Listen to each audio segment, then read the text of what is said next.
walitti deebineerra tiitoriyaalii isa lammaffaa jechuudha. Paartii lammaffaa eegalla. Duratti rangoon hedhamne paartii lammaffaa koodii kanaan jechuudha. Asitti wanni sirraa'u dura riild akkatti jira illeen itti dabalamuu qaba kontiroolees. Kanaan booda rangoona ranaasaa Firefox. Bakka amma fakkeenyaaf loogiinoon jedhee please required waan hin jedheef kana guutuun qabaa jechuudha jalqaba irratti. Kanaafuu isa san foormii kana fakkeenyaaf amma dajanii maqaan kun dajanii waan ta'eef dajanii paaswoordiin confirm password then emailiin dajanii @gmail.com login hojjet inseen garuu don space godhe inseenu gara koodiitti adeemu gara CSS isaatti foormii kana gara CSS itti adeemu tolchuuf itti adeemu jechuudha. Wanni nu barbaannu maalidha? Jidduu kanatti fannee kalariiwwan adda addaa dibuudha. Tokkoffaan isa amma paartii kana irratti kan laallu. Isa kanaaf maal goona? Control N goona. Kanaan booda maal jenna? Save jenna. File save as echa keessatti asuma keessatti maal jennaani? My folder my jedhu create godhuu qabna. Dhiifama tokko duubatti deebinee kanaan booda maal goona? My enter kana keessatti maal kan jedhu my.css jenna duratti folder my jedhamu keessatti my css dot jenne kilaasii keenya maal fudhannee body jenne ajammaru body css dhaan jechuudha. Then background coloring ajajjiru background coloring keenya maal haa ta'u? Green haa ta'u. Garuu green irraa green maa jennu hin jijjiirra gray background coloring gray font size waa hunda isaa jijjiiruu dandeenya. Then borderiin maal haa ta'u? 1px solid fi akkasuma coloriin immoo maal haa ta'u? Red haa ta'u. Garuu 2px odoon jedhee baay'ee bareeda. 2px xiqqooshii burree yoo ta'e wayyaa. Borderii kanaaf erga jennee booda maaltu nu hafaaf? Font size maal rangoon ilaallu hojjechuu baachuusaa kana deebinee refresh goona. Background colors jijjiiree font sizes jijjiiree waa hundaa sirreessinee jechuudha. Achirraa garuu password yoo jennu passwordin asitti bakka kanatti password jechuu qabna. Password S3 ta'e waan ta'eef control S. Amma asiin gara CSS itti deebina. Then font colorii erga isa sirreessinee booda maal goona? Background colorii waa hundaa goone. Garuu margin akka inni achi afootti deemu taasisuuf margin left meeqa goonu? Margin left 200 px haa jedhuun. Margin top immoo 120 px haa jedhuun. Border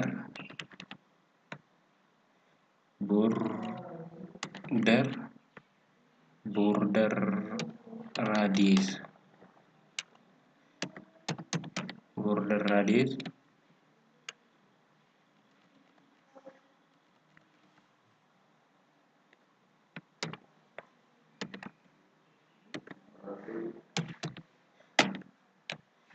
20 px haa jedhuun.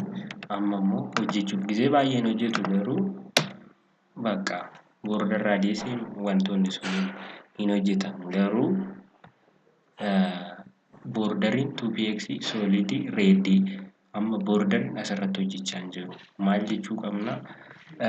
WebKit jennee ka'uu qabna. WebKit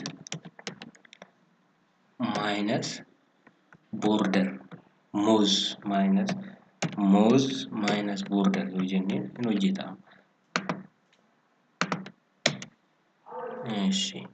Borderii hin hojjechaa hin jiru. Isa booda sirreessina. Amma asiin booda foontota achi keessa jiran background isaa kana gara pink taasisuu kalaricha. Isaan booda maal jennaa? ID'n fudhanne maalidha? For password hash goonee for form jennee fudhanne. Isa keessa form isaan kana addaan qoqqoodnee ilaalla. Fakkeenyaaf amma form background color maal godhuu dandeenya? Red jenna. Color immoo text achi keessa jiru san black haa goonu. Black. Akkasuma immoo font size wan achi keessa jiran font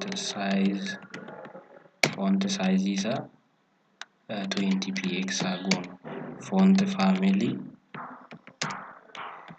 Arial haa ta'an. Font family elephant haa ta'an. Fakkeenyaaf elephantiin baay'ee bareeda. Elephant. Akkasuma immoo elephant erga ta'ee booda kanaan booda immoo CSS biraa barbaanna. Innis maalidha? Form input text achi keessa jiru san argachuuf jechuudha. Type akkana goonee eessatti as keessatti kan jiru maalidha? Text warra qaban hunda isaanii argannaa jechuudha bakka kanaan. Gaafsan maal goona? Border fakkeenyaaf font size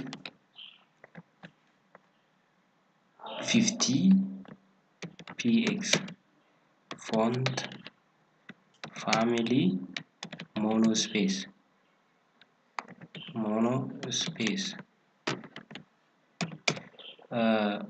background color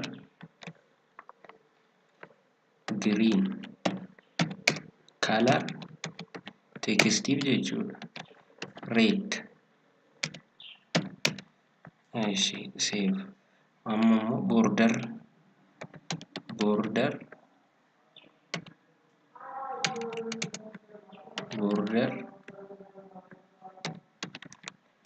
radius 20px control S amma sararaan goonee ilaallu kana jechuudha kan nu barbaannu. Amma arganne foormii ittiin barbaannu waan hundaa. Welcome to registration form. First name, second name waan hundaa arganne jechuudha. Asiin booda kana garasitti siisuu dandeenya. Fakkeenyaaf isa immoo siisuudhaaf width isaa kenninaaf. Asitti dhufee width border or generally width on jedheen nan argadha.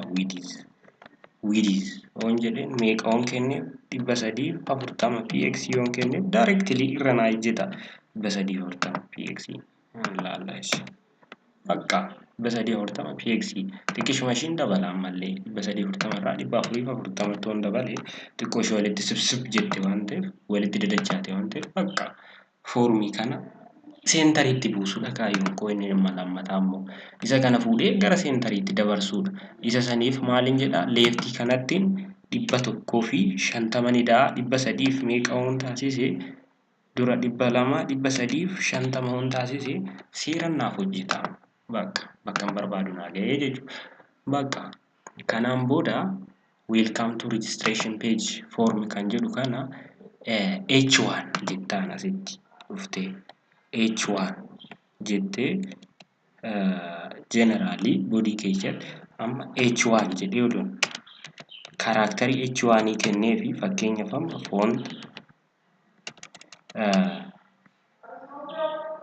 font size oduun jedhee meeqa oduun kennee fi 10px yoon kenneef amma H1 gadi keessa ofiisaati argitanii hagatti gad deebisee jechuudha kan H1 10px inni sun immoo 20px yoo ta'e malee hin bareedu.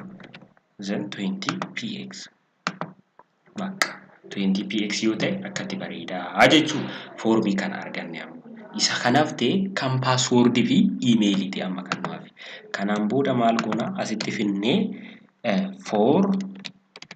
maal jennaani form erga jennee booda input typein isaa maal yoo ta'e input type jennee maal goona kana fudhanna mallattootaan.